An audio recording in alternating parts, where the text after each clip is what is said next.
साहेबांनी या कमळामध्ये विश्रांती घेतलेली आहे. आणि मला माहित नाही मी किती दिवस चालवू शकेन, माझी लायकी पण नाही याला पेंट करायची, पण तुमच्या सगळ्यांच्या आशीर्वादाने होत असतं.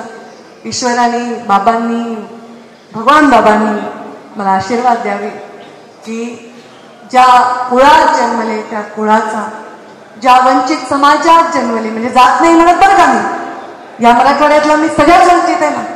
काहीतल्या पाणी काही जात बघून येतं का की बाबा ह्याच्यामुळे येतं त्याच्या येत नाही त्याच्या येत नाही, असं नाही ना. सगळेच वंचितच नाही विकासापासून. त्या वंचितात जन्माला आले, ज्या भागात जन्माला आले आणि ज्यांना मी जन्म दिला त्यांचं उत्थान आणि त्यांचा उद्धार करण्याची क्षमता ही माझ्यामध्ये यावी. न्यायदेवतेचा तराजू जसा हातामध्ये असतो आणि त्या तराजूमध्ये खरं खरं आणि खोट्याला खोटं असतं, तसं खरं आणि खरं खोटं करण्याची शक्ती माझ्यामध्ये यावी. आणि आपल्या जीवनामध्ये मुंडे साहेबांनी जो मंत्र दिलाय त्या मंत्राला कधीही मी मुठमाती देऊ नये एवढी माझ्यामध्ये नेहमी शक्ती असावी. काय मंत्र येतो? मी थकणार नाही, मी रुकणार नाही, मी कोणासमोर कधीही झुकणार.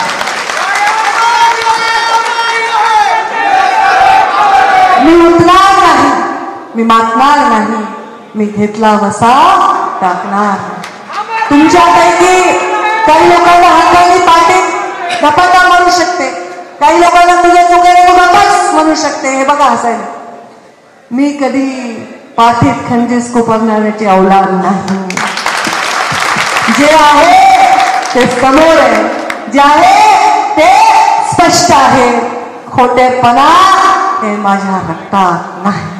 आणि म्हणून याच्या कमळात माझा बाप विश्रांती घेत आहे. उद्या वेळ आली तर इथेच माझी विश्रांती होईल. हे माझ्या आयुष्याचा प्रवास.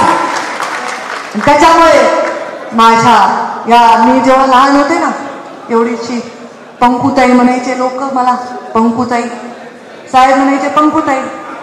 तर एवढी होते तेव्हा मी कुणाला भेटायचे 12-13 वर्षाची असताना. इथं नाही भेटायचे तुम्हाला कोणाला. प्रवीणजी बाबा म्हणायचे सुंदरलालजी पटवाले, मी मध्य प्रदेशात प्रभारी आहे, अर्धा तास गप्पा मार. बाबा म्हणायचे विजयाराजे शिंदे आले आहेत, त्यांच्याशी बस चहा पाणी